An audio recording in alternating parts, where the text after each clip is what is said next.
Good morning, everyone. Good morning, sir. Am I audible to all of you?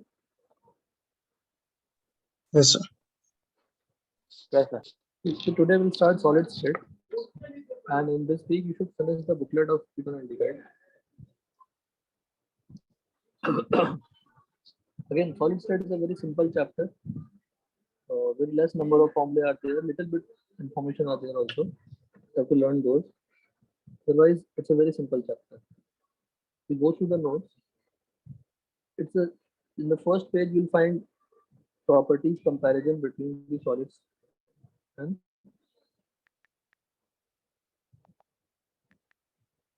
Tilak, are you there? Yes, sir.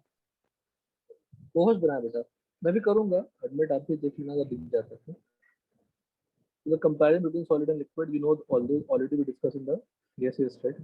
Now we have to learn classification of solid here based on arrangement of constituent particles. Based on arrangement of constituent particles. Crystalline and amorphous. Crystalline में जो particles होते हैं वो properly arranged होते हैं. और एक के बगल में एक particle है properly arranged होंगे. मतलब एक बड़ा सा solid आपने का sample ले लिया. You try to observe here through microscope. और यहाँ देखेंगे यहाँ जो arrangement particles की होगी वही arrangement यहाँ पे भी होगी. The same kind of arrangement you will find at every place. We call it long range order. Long range का मतलब क्या हुआ जहां भी देखो वो पार्टिकल अरेंजमेंट क्या होगा सेम. शॉर्ट रेंज ऑर्डर का मतलब क्या हुआ एक जगह पे अरेंजमेंट है पार्टिकल्स की पार्टिकल्स अरेंज बट जैसे कहीं और लोकेशन पे जाते हैं तो वहां का अरेंजमेंट डिफरेंट हो जाता है. तो अरेंजमेंट इज इरेगुलर. यहाँ पे regular arrangement. Sharp melting point is fixed. इसमें क्रिस्टलाइन में melt over a range of temperature. Soften on heating, melt over range of temperature. Because आप खुद सोचो हो सकता है एक जगह पे पार्टिकल्स बहुत क्लोजली पैक्ड हो तो हो सकता है दूसरी जगह क्लोजली पैक्ड नहीं है लूजली पैक्ड रैंडम अरेंजमेंट है. यहाँ मेल्ट करना इजी होगा यहाँ मेल्ट करना मुश्किल होगा. ये T1 T2 के बीच में सभी जगह पे मेल्ट कर सकते हैं. इसलिए ग्राफ दे दिया ये plot a graph versus temperature and time. With time, if you increase the temperature, solid का temperature बढ़ेगा. यहाँ से मेल्ट होना स्टार्ट हुआ तो एट अ कांस्टेंट टेम्परेचर वो मेल्ट होगा पूरा मेल्ट हो जाएगा लिक्विड में कन्वर्ट हो जाएगा. बट यहाँ पे मेल्ट होना स्टार्ट हुआ पर एंडिंग हुआ सारे चीजों का यहाँ पे दो टेम्परेचर के बीच में सारे सॉलिड मेल्ट हुए. It has constant value of enthalpy of fusion और हीट ऑफ फ्यूजन. अगर मेल्टिंग पॉइंट फिक्स्ड है तो एंथैल्पी ऑफ फ्यूजन भी क्या होगा फिक्स. बट यहाँ पे फिक्स नहीं रहने वाले. Anisotropic with respect to physical properties depends on direction. अब आप खुद सोचना जो मैंने ये डायग्राम बनाया ठीक है ये लॉन्ग रेंज ऑर्डर है. The most important property is your anisotropy. समझिएगा कैसे अप्लाई कर रहे हैं इसको. If you observe this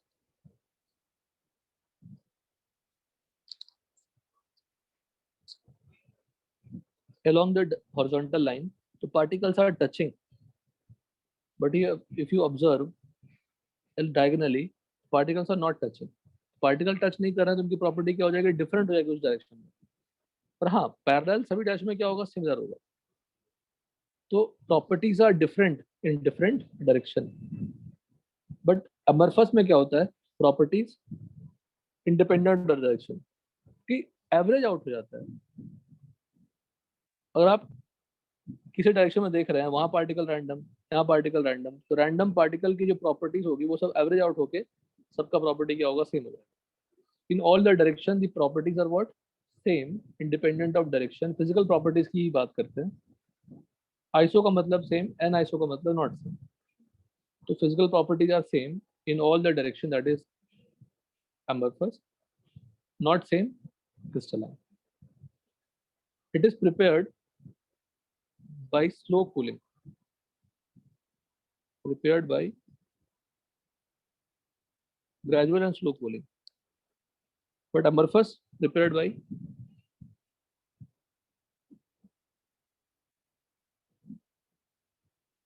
amorphous is prepared by sudden cooling. अब खुद सोचो, तिलक there. Hello, Yes. बेटा बताओ, लिक्विड में पार्टिकल्स रैंडम होते हैं या अरेंज होते हैं? रैंडम होते हैं। अगर लिक्विड को तुम सडन कूल कर दोगे तो पार्टिकल को मौका मिलेगा क्या अरेंजमेंट, प्रॉपर अरेंजमेंट आने का? नहीं मिलेगा। That will give amorphous, sudden cooling. अगर स्लो कूल करोगे तो पार्टिकल्स प्रॉपर्ली अरेंज होंगे और सॉलिड बनाएंगे।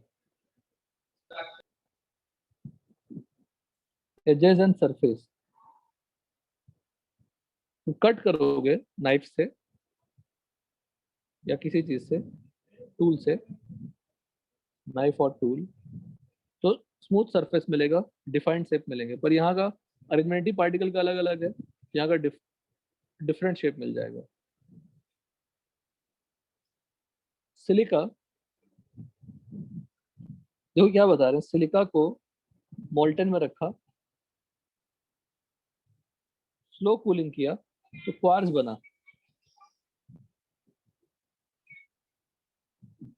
सडन कूलिंग किया तो ग्लास बना, और ग्लास अमरफस है तो क्वार्ट्ज चला।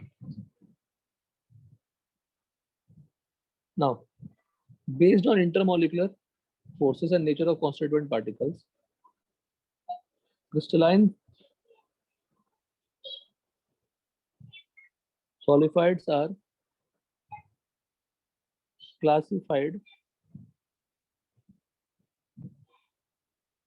as four types में क्लासिफाई करते हैं। Molecular solid, covalent solid, metallic solid and ionic solid. सबसे आसान आयनिक सॉलिड है। आयनिक सॉलिड में पार्टिकल्स क्या होंगे? आयंस, और आयनिक बॉन्ड होगा, नहीं तो फिर इलेक्ट्रोस्टैटिक फोर्स होगा। आयनिक बॉन्ड होगा, नहीं तो फिर इलेक्ट्रोस्टैटिक फोर्स होगा।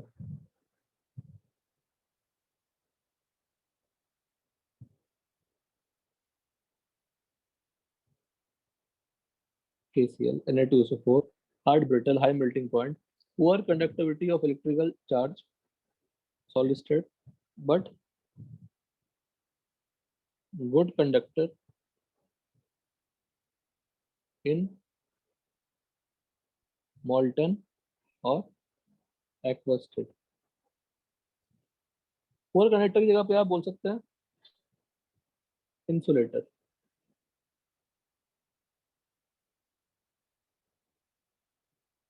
Metallic solid, constituent particles are metal ions.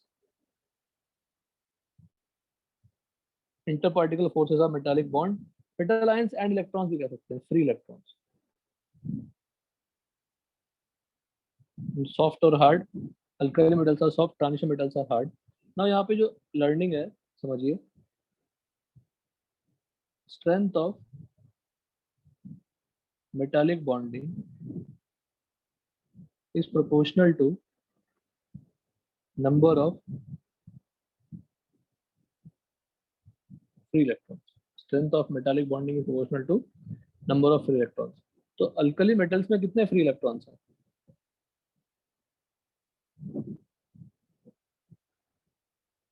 बोलो, 1 ना, 2,8,1, तो ये 1 ही तो फ्री इलेक्ट्रॉन्स है। तो ट्रांजिशन मेटल में greater number of free electrons, hence the melting point is high, hard, it is hard. ठीक है। Now कोवेलेंट सॉलिड और नेटवर्क सॉलिड, कॉन्स्टिट्यूएंट पार्टिकल्स और एटम्स। तो कोवेलेंट सॉलिड का मतलब हुआ कोई मॉलिक्यूलर फॉर्मूला नहीं है, सब एम्पिरिकल फॉर्मूला होंगे। जब डायमंड की बात करो तो diamond are, in diamond carbon is attached to 4 carbon, again the other carbon is also attached to 4 carbon, again the other carbon attached to 4 carbon. तो ये कंटिन्यूअस चलता रहता है। इसका जो कॉन्स्टिट्यूएंट पार्टिकल है वो क्या है? एटम है, कोवेलेंट बॉन्ड्स प्रेजेंट है, कोवेलेंट बॉन्ड को ब्रेक करना मुश्किल होगा तो मेल्टिंग पॉइंट हाई होती है, एक्सेप्ट ग्रेफाइट, ग्रेफाइट सॉफ्ट होगा, रिमेनिंग हार्ड होगा, डायमंड, ग्रेफाइट, AlN, Bn, सब एग्जाम्पल। तो आता है मॉलिक्यूलर सॉलिड। कॉन्स्टिट्यूएंट पार्टिकल्स क्या होते हैं? मॉलिक्यूल्स होते हैं। इंटर, अब इसमें 3 तरह के होते हैं। Molecular solids are classified as fluid solid, non polar solid, polar solid and as bonded solid. As bonded solid, there are 3 types of molecular solid. अब खुद सोचो CO2 क्या है? नॉन पोलर, तो दूसरे CO2 के साथ वो इंटरेक्शन करेगा, तो जो ये इंटरेक्शन है वो कैसा इंटरेक्शन होगा? डिस्पर्सिव फोर्सेस और लंडन फोर्सेस और induced dipole, induced dipole.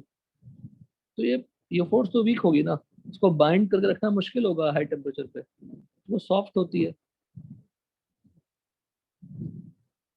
Xenon solid, helium solid, argon solid. अब बोलोगे सर हीलियम तो एलिमेंट है तो मॉलिक्यूल कैसे हो गया? एक्सेप्शन हो गई। तो इनर्ट गैस के सॉलिड को हम लोग मॉलिक्यूलर सॉलिड में ही रखते हैं, पर constituent particle is what? Atoms. और एटम्स के बीच में क्या होती है? London forces. वही अगर आप HCl लोगे तो HCl क्या है? पोलर। ये भी क्या है? पोलर। जो इंटरेक्शन होगी वो क्या होगा? Dipole dipole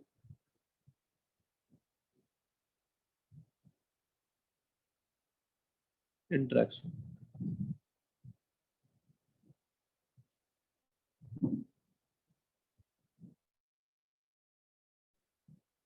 dipole dipole interaction. Third, if you take H2O, इसमें क्या होती है? H bonded. तो सभी इंटरमॉलिक्यूलर फोर्स है, बॉन्ड नहीं है कोई, इसलिए वो थोड़े सॉफ्ट होते हैं। NCERT में 2-3 टेबल है जो आपको पढ़ने के लिए कहूंगा मैं ना। यहाँ से देखिए, सम टर्म्स एंड डेफिनेशन। सबसे पहले मैं इसमें डिफाइन करूंगा आपको, जो एटम होते हैं, जो पार्टिकल होते हैं, वो स्फेरिकल शेप में होते हैं।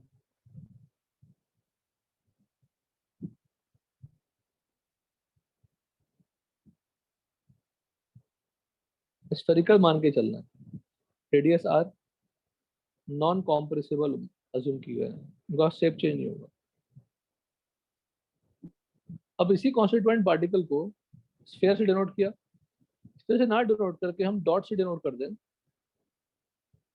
उसको लैटिस पॉइंट कहते हैं। तो लैटिस पॉइंट इटसेल्फ व्हाट? क्या है? कॉन्स्टिट्यूएंट पार्टिकल है। हेलो तिलक, ऑडिबल? Yes, sir. जो कॉन्स्टिट्यूएंट पार्टिकल्स होते हैं वो उसको डॉट से रिप्रेजेंट करते हैं और लैटिस पॉइंट लिख देते हैं।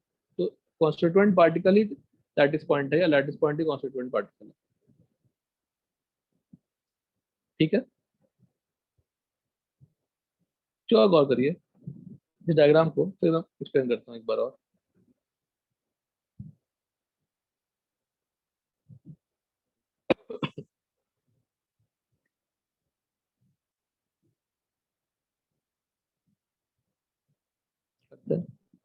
देखो ये, इसको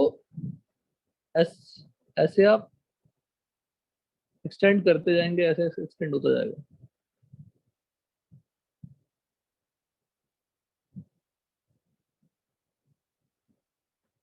जो एक पार्टिकल है वो क्या हो गया?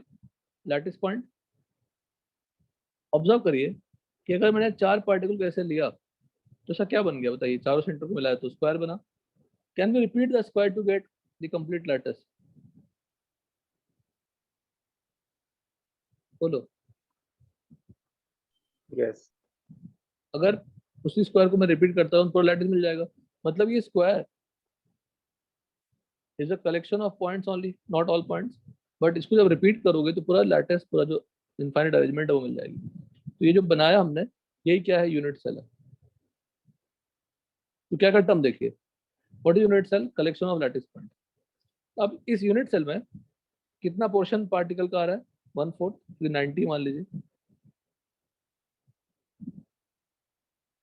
जेड या रैंक कहते हैं। Rank is what, effective number of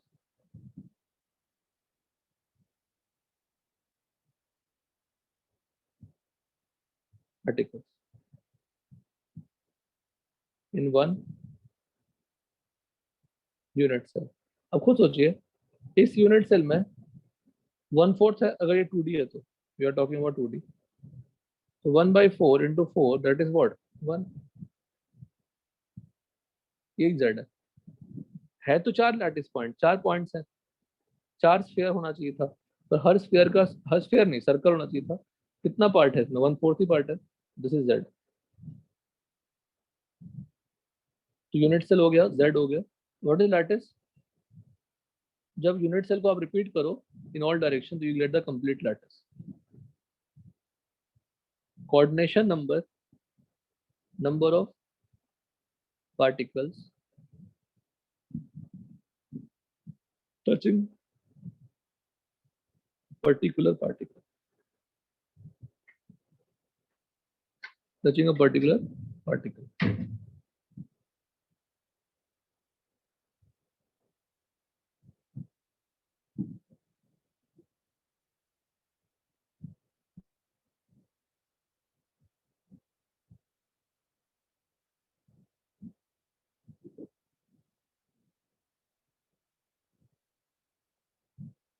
जब एक पार्टिकल कितने पार्टिकल टच कर रहे हैं इन दिस केस, बताइए। 4. और यहाँ पे कोऑर्डिनेशन नंबर क्या हो जाएगा, 4 हो जाएगा। तो whatever we are discussing in this respect. तो जेड समझ में आ गया, यूनिट से समझ में आ गया, लैटिस पॉइंट, कोऑर्डिनेशन नंबर सब समझ में आ गया। नाउ यू कैन थिंक, क्या ये स्क्वायर कंप्लीटली पार्टिकल से पैक्ड है क्या, ये जगह खाली भी है, खाली. खाली है, उसको वॉइड कह देंगे। नेक्स्ट नया term, packing fraction, fraction of space. अच्छा, और यही यूनिट सेल को बार बार रिपीट करने से हो रहा है, तो टोटल स्पेस निकालने के लिए क्या करोगे आप, n इंटू कर दोगे।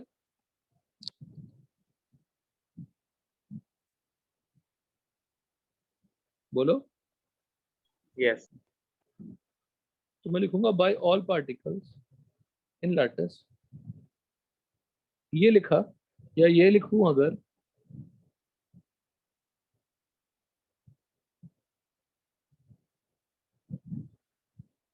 इन यूनिट सेल, सेम होगा या डिफरेंट होगा,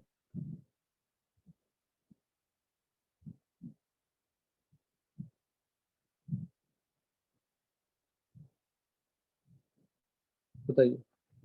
दोनों का वैल्यू सेम होगा या डिफरेंट होगा। Sam. यूनिट सेल में जितने स्पेस खाली होंगे उतना ही फ्रैक्शन सब में टोटल खाली होगा ना।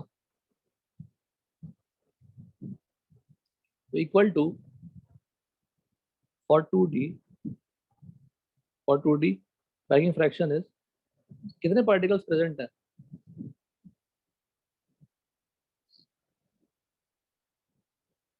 10।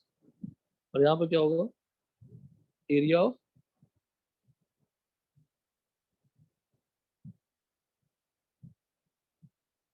Again I am repeating, z into pi square कैसे आया, बोलो। z इंटू पाई स्क्वायर कैसे आया,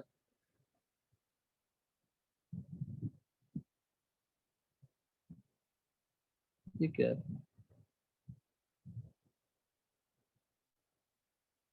जो फ्रैक्शन ऑफ स्पेस ऑक्यूपाइड है, यहाँ पे क्या लिखोगे, एरिया ऑफ ऑल पार्टिकल्स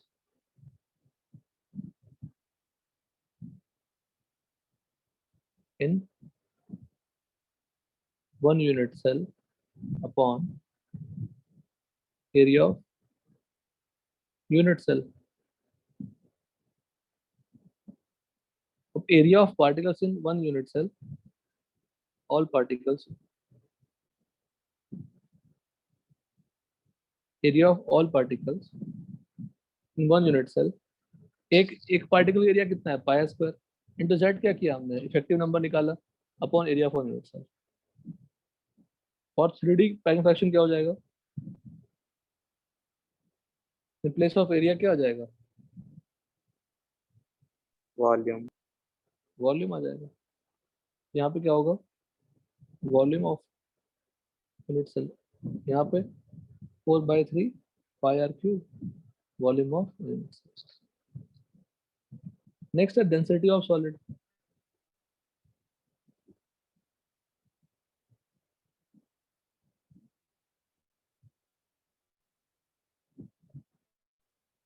तो डेंसिटी ऑफ सॉलिड क्या लिखोगे, मास ऑफ सॉलिड अपॉन, अच्छा परसेंटेज वॉइड क्या होगी, तो फिर एक और टेक्निकल टर्म है, पीएफ तो पैकिंग फ्रैक्शन है, packing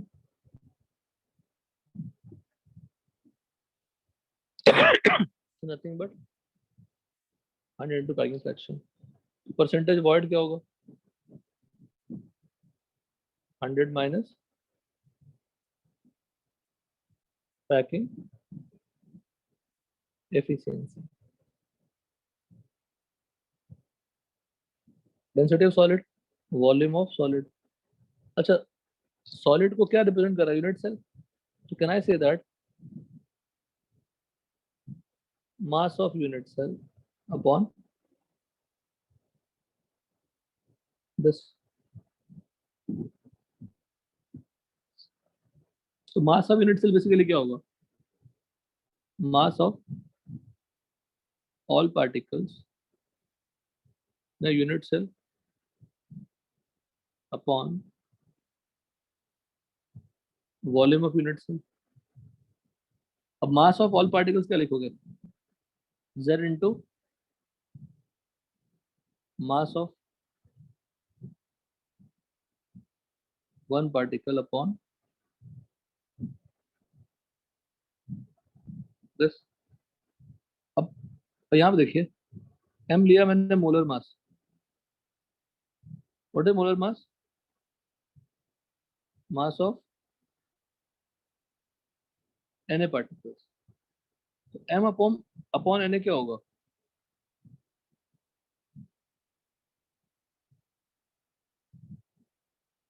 mass of one particle.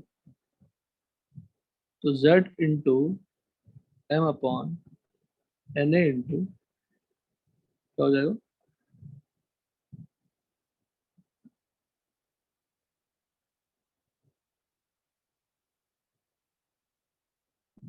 और cubic system volume of unit cell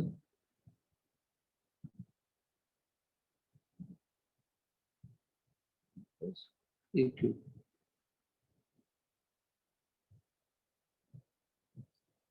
ये सारे टेक्निकल टर्म समझिए अच्छे से, जितना समझाया मैंने।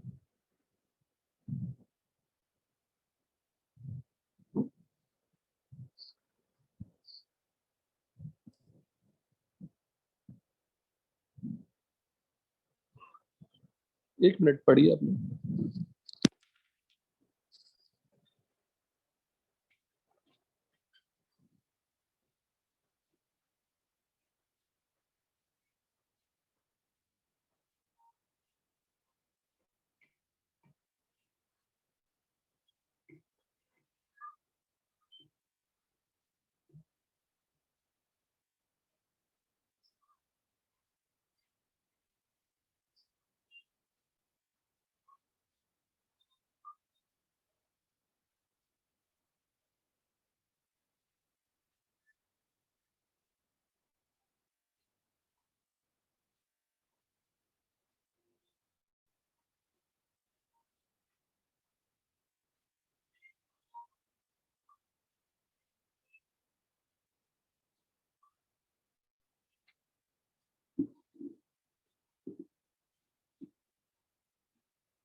हेलो, हो गया बेटा सबका?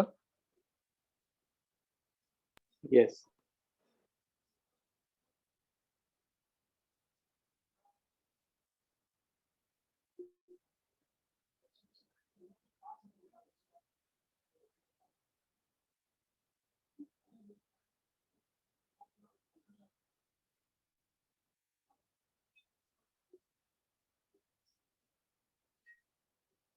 नेक्स्ट देखिए,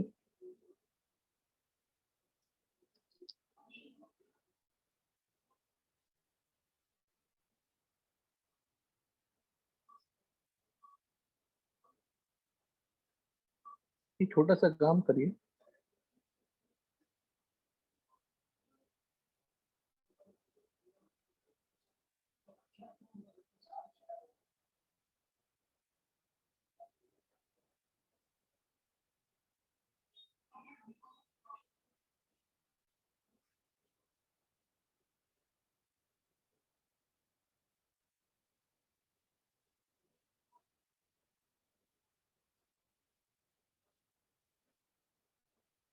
नोटबुक में लिखिए।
लक हो जाए तो बताइएगा बेटा, जो नहीं होगा कोई दिक्कत नहीं है, जो नहीं होगा कोई दिक्कत नहीं, बट सब बेसिक चीजें हैं। एक क्यूब में आप जानते हैं कि कितने कॉर्नर होते हैं? कितने कॉर्नर होंगे बताओ? 8। Hello, hello, am I audible? Yes sir. Yes. हाँ, तो फेस कितने हैं बताओ? Yeah. 6। आप छः। रूम में बैठे हैं, सीलिंग फ्लोर 2 हो गए और 4 दीवार हो गई, तो 6 फेस हो गया। फिर सेंटर पे कितने होंगे? 6। फेस डायगोनल कितने होंगे? एक फेस पे कितने डायगोनल है? This is diagonal, Oh. तो 12 हो जाएंगे। 2 इंटू 6। एजेस कितने हैं? 12. बोलो। 12. 12, वेरी गुड। 4 ऊपर 4 नीचे और 4 साइड में. This is edge. At center 12 हो जाएंगे. How many border diagrams are there?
Number of border diagram बताओ बेटा.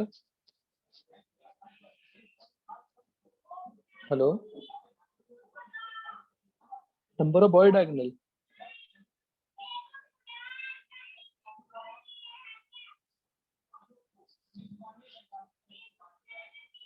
स्वराज निकला नहीं क्या? स्वराज. सर 4 है. हाँ बेटा सारे आंसर बोलो फटाफट. 4. बॉडी सेंटर कितना है? एक ही होगा. किसी बॉडी का सेंटर एक ही होगा ना. Number of face originated from a center corner कितना है? 3. 3. Very good. Number of adjacent face center with respect to corner. Same. देखो ना, इस कॉर्नर से ये फेस मिलेगा, ये फेस आएगा, ये फेस आएगा. 3 फेस आएंगे तो 3 फेस सेंटर भी तो आएंगे.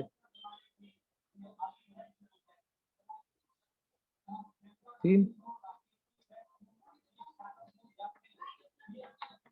Number of non adjacent face centre कितने हैं? 3.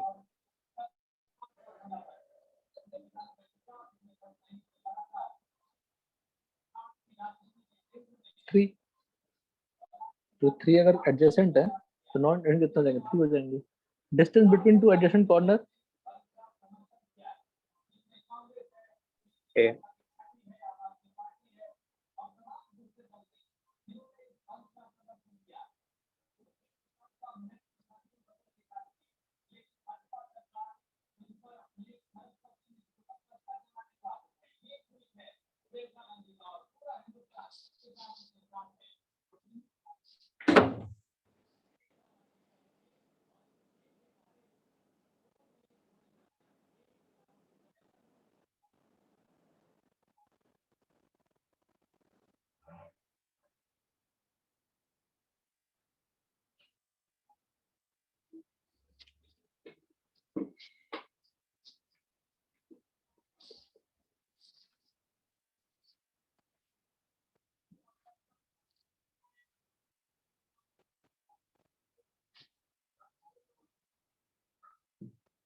सारे डेटा लिख लेते हैं।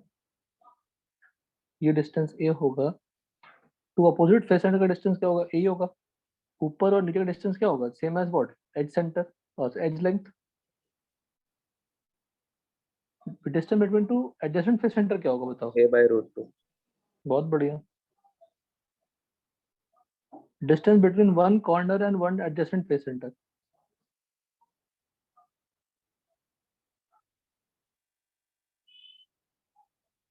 बताइए।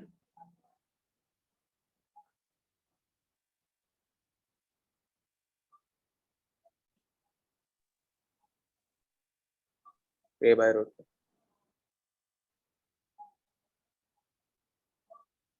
the length of phase diagonal,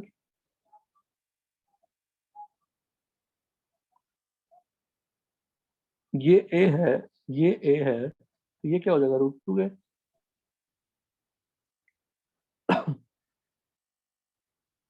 और मैं पूछ रहा हूँ distance between one corner and one adjacent face centre, it is √2 a/2, that is a/√2। तो दो डिस्टेंस क्या हो गए, same. Length of body diagonal,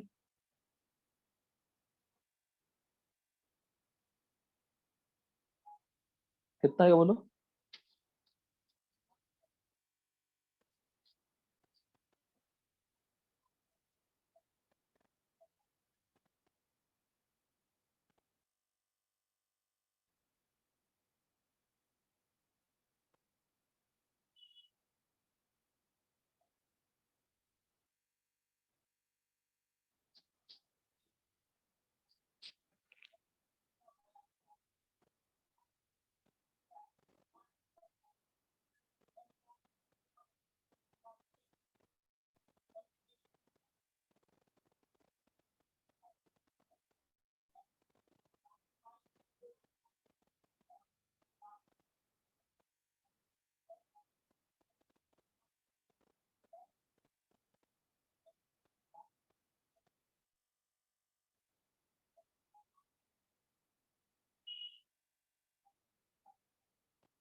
बोलो length of body diagonal a/√2. कैसे, बॉडी √6 है. डायगोनल √6 है, गलत सब बोल रहे हैं, √3 है। ठीक है, कैसे निकालोगे, सिंपल। ये क्या है, a, और ये क्या है, √2 है।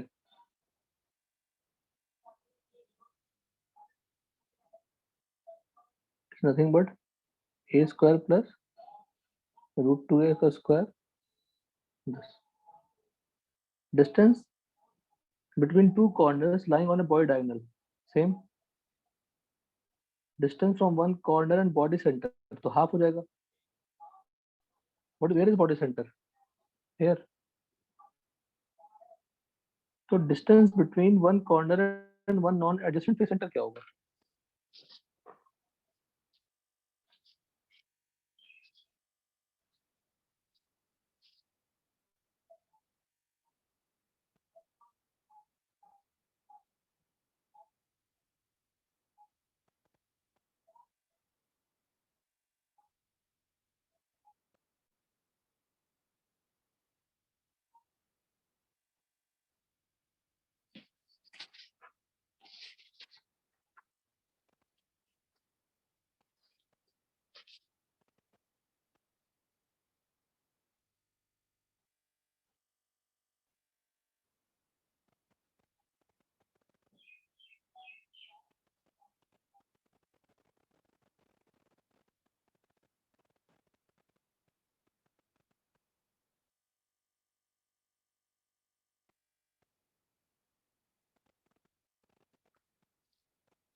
स्वराज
यूनिट सेल सारे हो गए।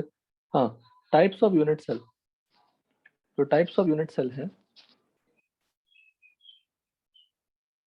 Sir distance between one corner और एडजेसेंट फेस बाकी। कहाँ, वो तो तुमने कर लिया ना। कहाँ बाकी है? Sir sorry opposite face.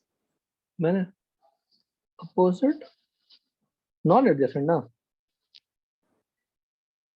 ये बाकी है ना, तो बताया मैंने। Yes try to find out, बता दोगे बड़ा आराम से। देखो ना, खुद सोचो, यहाँ मैंने मार्क भी किया है। जो ए है वो कॉर्नर है, तो कितने फेस सेंटर जो इसके एडजेसेंट है, 1 2 3। कितने नॉन एडजेसेंट है, 4 5 6। नॉन एडजेसेंट जो उसको टच नहीं कर रहा, उस कॉर्नर को टच नहीं कर रहा। नाउ देखिएगा, टाइप्स ऑफ यूनिट सेल दो होते हैं, प्रिमिटिव और सिंपल। नॉन प्रिमिटिव होते हैं। नॉन प्रिमिटिव 3 टाइप के होते हैं, body centred, face centred, and centred और बेस सेंटर्ड। प्रिमिटिव क्या होते हैं? जो lattice, what is lattice point? Particle only. Lattice points present only on all corners. But non-primitive क्या होते हैं? Lattice points present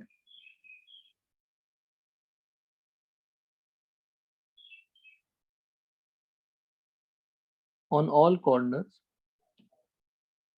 as well as at some other location. Other location. Corner में तो रहेगा ही, कुछ और लोकेशन पे भी होगा। तो बॉडी सेंटर का मतलब क्या होगा? कहाँ कहाँ पार्टिकल रहेंगे? All corner and one body centre. Face centre कहाँ रहेंगे? If you talk about cube, all corners and all face centres. All face centres. और एंड सेंटर क्या होता है? All corners and one pair of opposite face center. One pair of opposite face center. Opposite face center. Clear है यहाँ तक ना? Contribution, हाँ देखो, हमारे पास 7 क्रिस्टल सिस्टम है 3D में। In 3D we have 7 crystal systems. उसको शॉर्ट फॉर्म में CTO MHRT की तरह याद कर सकते हैं। C का मतलब क्यूबिक, T से tetragonal, orthorhombic, monoclinic, hexagonal, rhombohedral, triclinic. हम पढ़ने दो ही हैं। और हर क्रिस्टल सिस्टम में 4 यूनिट सेल हो सकते हैं। कितने यूनिट सेल टोटल बताओ जरा? 4 है ना, primitive, body centre, face centre, and centre, 4 हो सकते हैं। तो अगर 7 इंटू 4 करूँ तो कितने मिलेंगे? 28 वेरिएशंस मिलेंगे, बिकॉज हर लैटिस में 4 की पॉसिबिलिटी है, पर out of 28 only 14 are available, 14 are present, सभी में सब नहीं मिलते। जैसे क्यूबिक में प्रिमिटिव मिलता है और सिंपल तो मिलेगा ही, सब में मिलेगा प्रिमिटिव। फिर बॉडी सेंटर्ड मिलता है और फिर फेस सेंटर्ड मिलता है, एंड सेंटर्ड नहीं मिलता। तो 3 ही मिलते हैं। उस तरह किसी में 2 ही मिलेंगे, किसी में 1 ही मिलेगा, किसी में 4 मिल सकते हैं। ऑर्थो में 4 मिलते हैं। समझ में आई बात? Primitive, body, face and and total 4 हो सकते हैं, सब में 4 हो सकते हैं, तो 28 होना चाहिए। बट है कितने? 14 अवेलेबल है। इसी को कहते हैं 14 ब्रेवाइज लैटिस। जब मैं 3D की बात करता हूँ तो 3D में 6 parameters are required to define the lattice. 6 parameters are required to define the lattice. ये x है, मान लो ये y है, ये z है। तो जो एज लेंथ है, जैसे अब क्यूब बनाओ, क्यूब क्यों बनाया हमने, तो अगर ये x है तो ये क्या है? y, और ये क्या है? z हो गया। तो ये अगर a ले लिया, ये b ले लिया, ये c ले लिया, उसको हम लोग एज लेंथ कहते हैं। उनके बीच में जो एंगल होती है उसको इंटरएक्सियल कहते हैं। तो कितने पैरामीटर है? ए बी सी, और उनके बीच में एंगल, जैसे ए और बी के बीच में जो एंगल है उसको हम लोग गामा कहते हैं। बी और सी के बीच में जो एंगल है उसको अल्फा कहते हैं। और एक्स और जेड, या ए और सी के बीच में एंगल है उसको बीटा कहते हैं। कितने पैरामीटर हो गए? 6। बोलो। 6 पैरामीटर्स, और इन्हीं में वेरिएशन होती है। तो क्यूब में क्या होता होगा? क्यूब तो क्लियर है कि क्यूब में क्या होता होगा। A equal to B equal to क्या हो जाएगा? सी। और alpha equal to beta equal to gamma equal to क्या हो जाएगा? 90।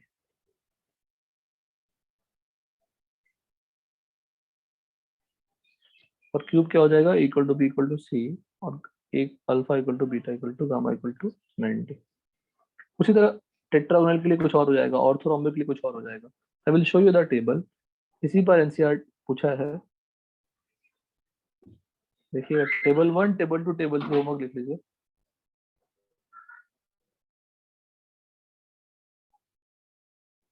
देखिए ये टेबल, क्यूबिक में कितने मिल रहे हैं? तीनों।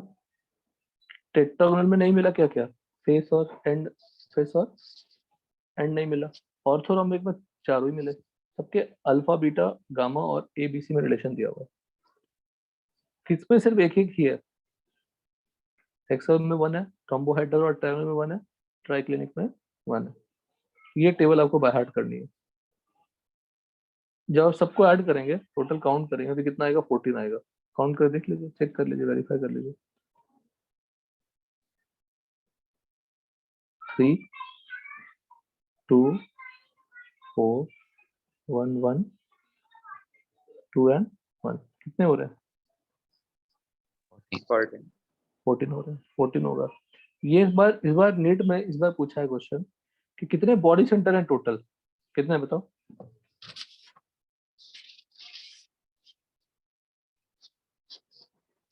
मेंस में ये हाईली एक्सपेक्टेड क्वेश्चन है इस टेबल से। 3। 3, तो वही पूछा था क्वेश्चन, टिक करके आ जाएंगे। तो आपको ये टेबल, टेबल 3 था ये कंपैरिजन ऑफ सॉलिड्स के विद एग्जांपल्स दिए हुए हैं, तो डिस्कशन किया था। और ये क्रिस्टलाइन और अमorphous में डिफरेंस दिया, इसमें एनाइसोट्रॉपिक प्रॉपर्टी मोस्ट इंपॉर्टेंट।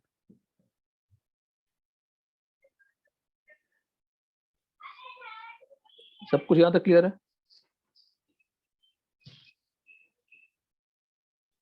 बताइए।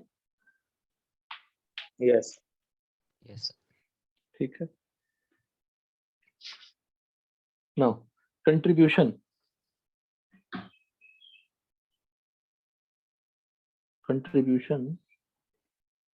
of one corner. क्यूब की बात कर रहा हूँ, कितना है? Contribution of one face center. समझाऊंगा क्या कंट्रीब्यूशन की बात कर रहा हूँ. One face center, contribution of one body center, contribution of one edge center. मतलब अब सोचो, अगर क्यूबिक यूनिट सेल है मेरे पास, क्यूबिक यूनिट सेल है, इस क्यूबिक यूनिट सेल को अगर मैं रिपीट करूं,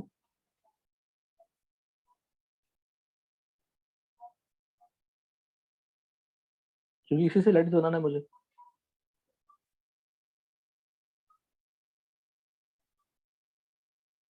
यहाँ पे मान लो कोई पार्टिकल है, तो ऐसा ही क्यूब बगल में होगा, होगा ना, उसके पीछे होगा, इधर होगा. कितने क्यूब में सेम स्फीयर आ रही है अभी तक के ड्राइंग किया हुआ मैं? बोलो, अभी तक हमने कितने क्यूब बनाए? 3. 3 कैसे बनाए?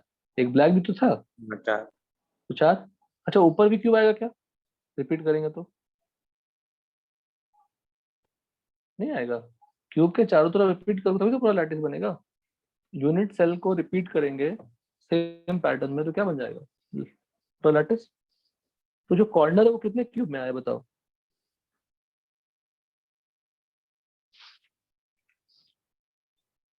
बोलो. 8. 8 में आया. तो एक क्यूब में कितना आया? 1/8. अच्छा, इस क्यूब के ऊपर एक क्यूब रखा हमने, तो जो फेस सेंटर था वो कितने क्यूब में आया?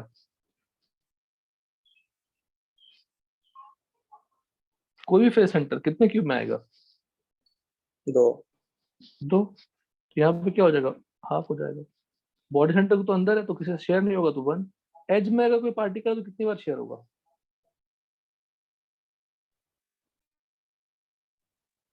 बताइए. एज में कोई एज में पार्टिकल है तो यहाँ पे एक रखोगे, इधर एक रखोगे, यहाँ रखोगे. That particle will be that this edge will be common to 4 cubes. यहाँ पे क्या हो जाएगा? 1/4.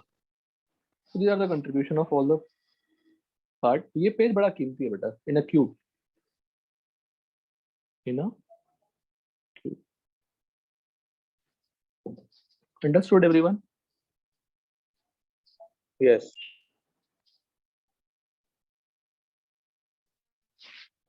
तो प्रिमिटिव कर लिया, सब कुछ कर डिस्कशन कर दिया. तो लैटिस इन 1D, तो यहाँ से देख लेते हैं. लैटिस इन 1D. 1D का मतलब पार्टिकल जो अरेंज होंगे वो एक ही लाइन में होंगे, है ना? पार्टिकल जो अरेंज होंगे वो एक ही लाइन में होंगे.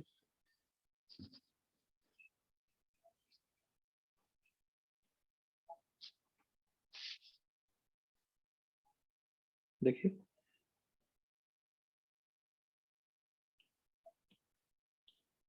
ये डिस्कशन भी सेंड करूंगा, नोट्स भी शेयर करूंगा. देखिएगा, this is lattice in 1D. तो 1D मतलब क्या? पार्टिकल्स को एक ही लाइन में अरेंज करते हैं. 2 पॉसिबिलिटी है कि particles are touching each other, particles are not touching each other. तो यहाँ पे क्वेश्चन आता है, can we imagine a sphere as a unit cell? उसी को रिपीट करने से बन रहा है. Can we consider that? Think Yes. Over it. नहीं, क्योंकि एक पार्टिकल लिया मैंने तो दूसरा पार्टी उसको टच कर रहा है या नहीं कर रहा, वो क्लैरिटी नहीं मिल रही ना. तो one particle can not be unit cell. अगर मैंने इस पूरे 1D को ऐसे कट किया, जो ये पोर्शन आया उसको आप रिपीट करो तो सेम आ रहा है क्या बताओ? बोलो. हाँ. तो जो पोर्शन जो हमने सेलेक्ट करी, this part, this will be unit cell. मतलब ऐसे ऐसे ये पार्ट, इसको रिपीट करेंगे, है ना? क्लियर है सबको? तो बार बार रिपीट होता जाएगा तो यूनिट सेल लैटिस बन जाएगा. So there are two possibility. So this part is unit cell, और that is जो distance होगा inter nucleus distance d equal to 2 और उसी को हम लोग करते हैं. कितने लैटिस पैरामीटर चाहिए? एक ही चाहिए ना, एंगल तो चाहिए नहीं इसमें, तो मिनिमम कितने पार्टिकल चाहिए? 2 particles to define the unit cell और 1 parameter. What is that? D. Lattice 1D हो गया. Lattice 2D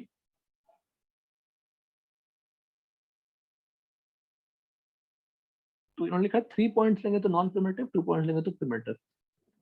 to define unit cell to include D. Lattice 2D. Lattice 2D में 3 पैरामीटर चाहिए. लैटिस 2D में 3 parameter चाहिए to define lattice 2D.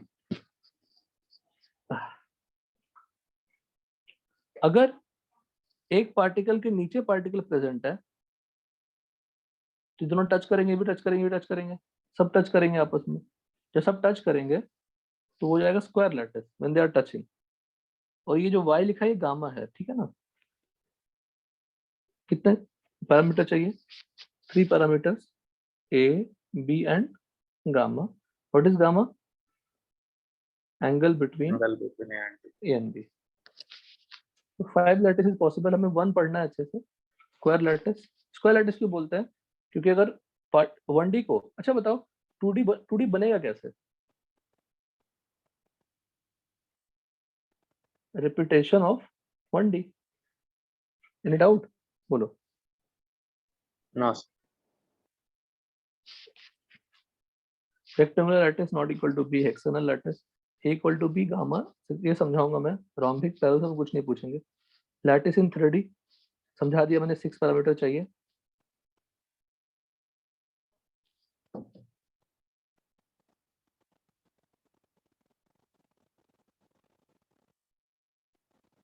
इसे सब समझा दिया. देखो प्रिमिटिव यूनिट सेल इन 3D प्रिमिटिव यूनिट सेल होता है और नॉन प्रिमिटिव होता है. उन्होंने एग्जांपल एक का लेके दिखा दिया कि सिंपल क्यूबिक यूनिट सेल में क्या होगा. क्यूबिक लेंगे, सारे पॉइंट्स कॉर्नर पे होंगे. Ball centre, face centred, and centred क्या होगा? 1 पेयर ऑफ अपोजिट फेस होगा. This is possible only in what?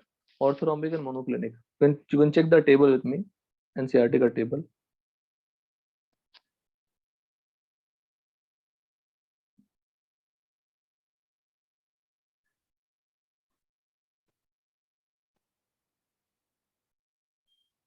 And centred किस किस में मिल रहा है?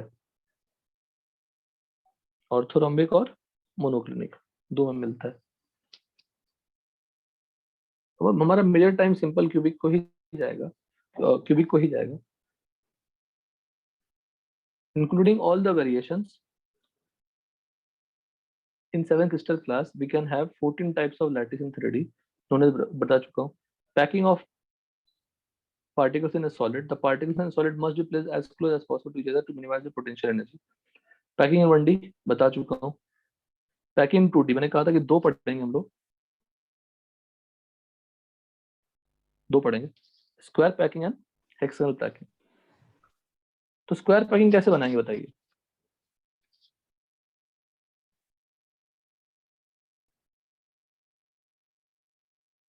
देखिएगा.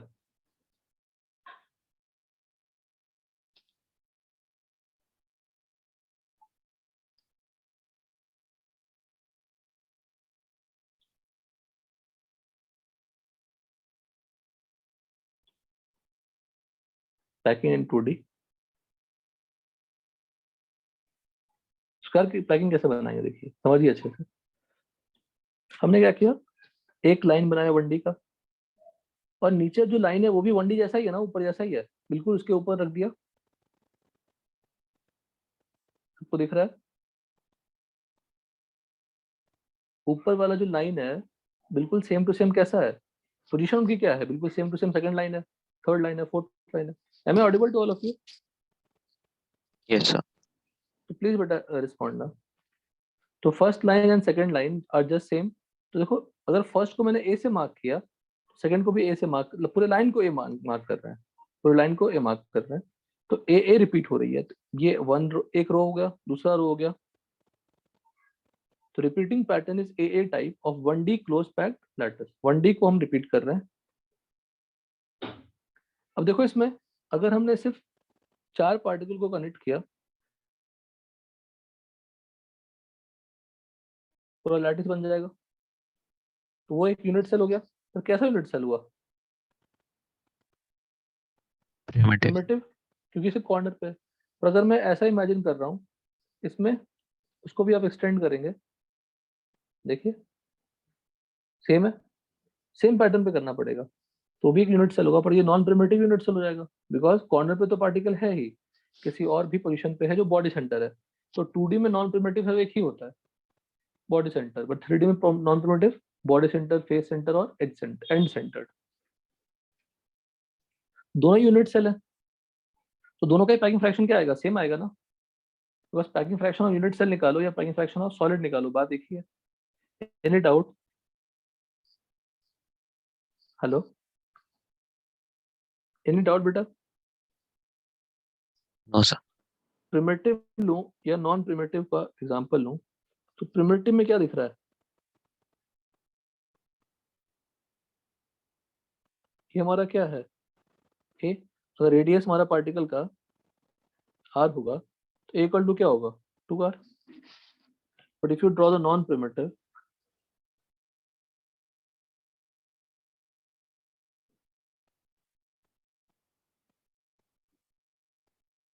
अगर मैं इसको a ले लूं, तो किसके अलोंग टच कर रहा है बताइए? फेस डायगोनल के अलोंग टच कर रहा है। ये r, ये 2r, ये क्या है? r, and this should be what? √2a। तो √2a इक्वल टू क्या हो गया? 4r, और a इक्वल टू क्या हो गया?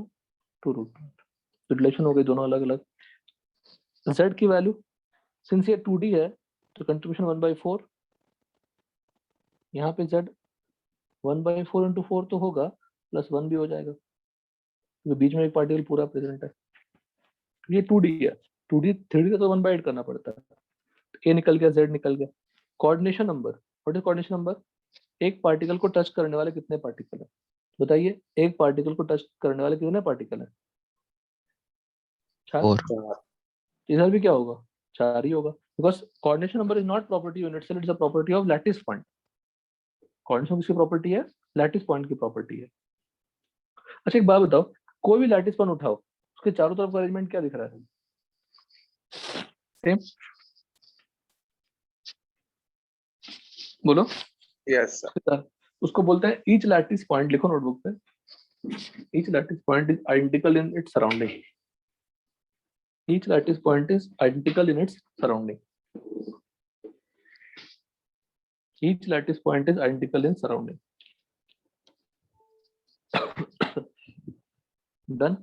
अब टाइम फ्रैक्शन निकालूंगा तो क्या था फॉर्मूला 2D में? z into pi r square into divide Area by of unit. Area of unit cell. निकालेंगे तो यहाँ पे z क्या है? 1 pi r square upon 2 a का स्क्वायर, स्क्वायर है ना यूनिट सेल, तो पाई आर स्क्वायर इंटू 1 अपॉन क्या होगा? 5/4। यहाँ पे निकालेंगे पैकिंग फ्रैक्शन, कुछ अलग नहीं होने वाला। तो यहाँ z 2 हो जाएगा, और यहाँ पे 2 रूट a स्क्वायर करेंगे यहाँ पे भी, बट यहाँ का r is fix, particle same था, तो यूनिट सेल हमने अलग कंसिडर कर लिया, तो a डिफरेंट हो गया। बस ये भी क्या आएगा? 5/4, 78 पॉइंट समथिंग आएगा, 0.785। परसेंटेज में क्या हो जाएगी? बस ये भी सेम।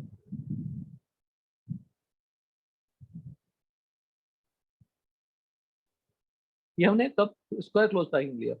वही अगर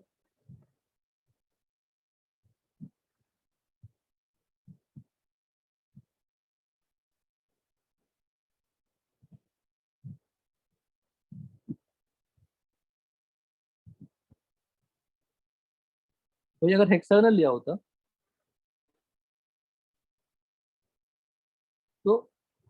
कितने तरह के यूनिट सेल पॉसिबल है बताइए? ट्रायंगल भी हो सकता है, रोम्बस भी हो सकता है, हेक्सागन भी हो सकता है। चेक करो, रोम्बस को रिपीट करोगे तो बनेगा ना लेटेस? बताइए। हाँ hello. Yes sir.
Hello. Yes sir. Yes. तो अच्छा, हेक्सागन को रिपीट करूंगा तो यूनिट सेल लैटिस बनेगा क्या बताओ? बनेगा ना? हाँ। Yes sir. और ट्रायंगल को रिपीट करूंगा तो बनेगा क्या बताओ? बनेगा, लेकिन ये उल्टा ट्रायंगल यूज करना पड़ेगा। तो ट्रायंगल इज नॉट,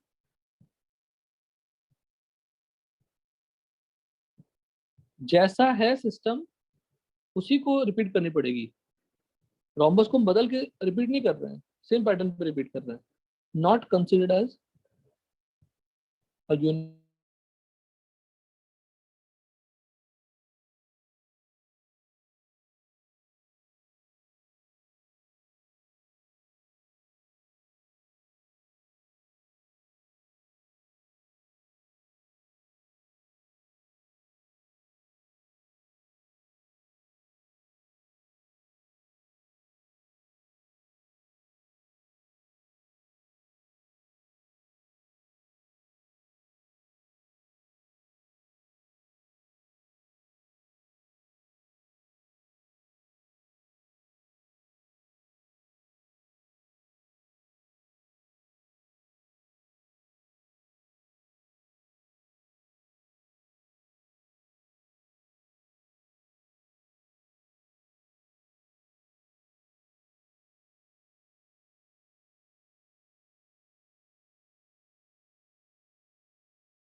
ट्रायंगल आपका यूनिट सेल नहीं है।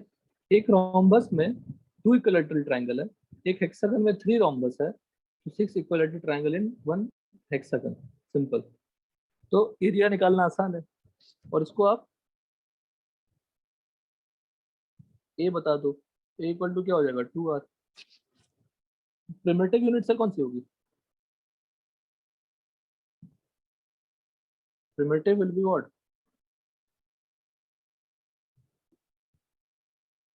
प्रिमिटिव यूनिट सेल क्या होगा? रोम्बस। और नॉन प्रिमिटिव? हेक्सागन। हेक्सागन। ठीक है। Z निकालिए। तो ये एंगल कितनी होगी बताओ? तो अगर इक्विलैटरल ट्रायंगल से बना है, ये 60 होगा और ये क्या होगा? 120। Z की वैल्यू क्या होगी?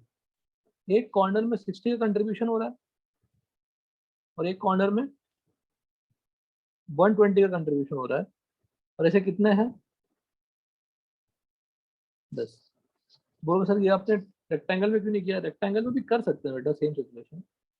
90 का कंट्रीब्यूशन है कॉर्नर में, इनटू व्हाट 4 to 1। वही वही मैंने वहां पे एंगल के फॉर्म लिखा था समझाने के लिए। Cn क्या होगा? 6, because Cn is what? Number of particles touching a particular particle. तो 6 पार्टिकल टच कर रहे हैं, तो कोई फर्क नहीं पड़ता कौन सा यूनिट से लेते हैं, Cn तो 6 ही होगा। यहाँ पे हेक्सागन है,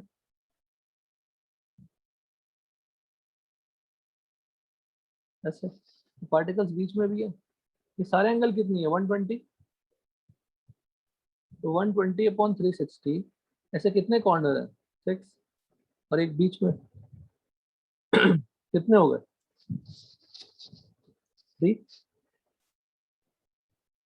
now area of unit cell क्या होगा?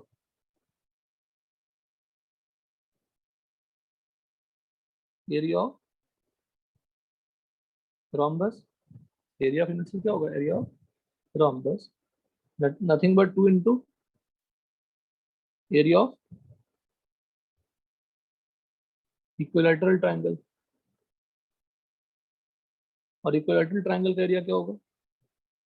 √3/4 into a square. A equal to क्या था? 2r।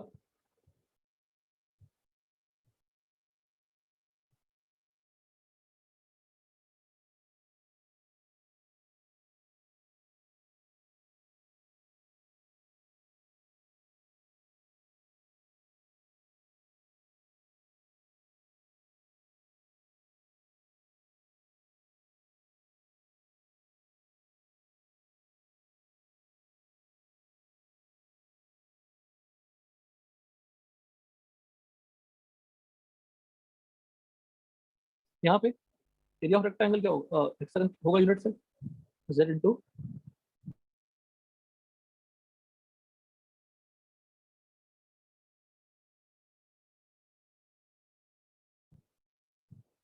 क्या आगे बताइए? 1 into pi r square upon 2 into √3/4 a square.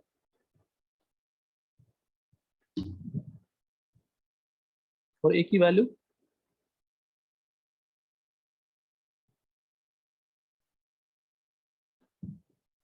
To r का स्क्वायर। क्या आ गया वैल्यू?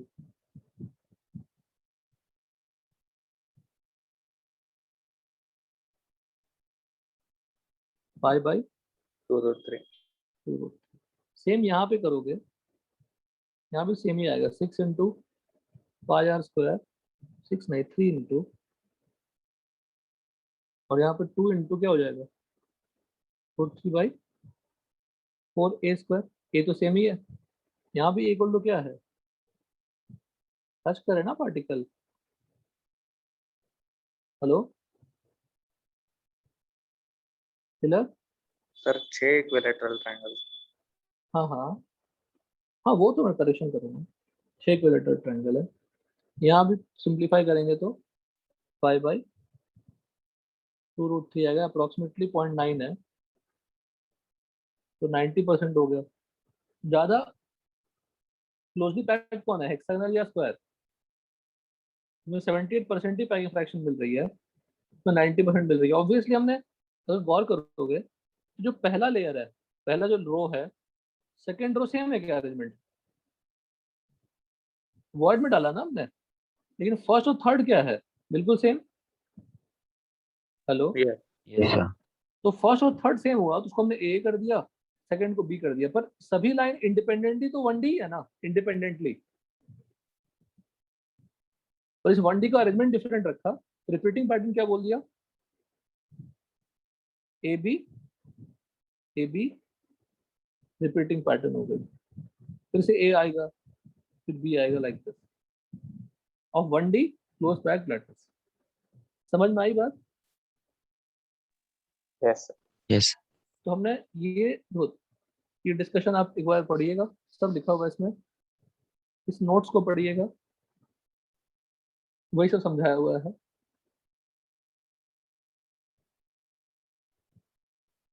यहाँ तक पेज नंबर 17 तक, पेज नंबर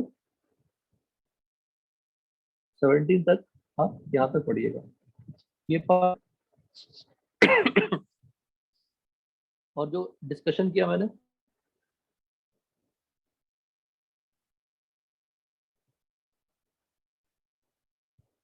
अब सेम चीज को हम 3D के लिए ले जाएंगे, 3D के लिए ले जाएंगे।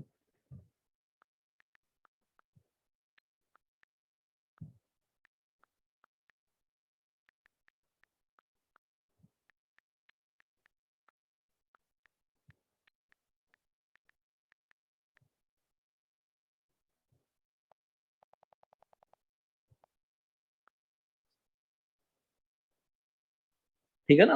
Hello, Yes, sir. Yes, sir. ठीक है, चलिए, थैंक यू बेटा, Bye, sir. Thank you, sir. Bye.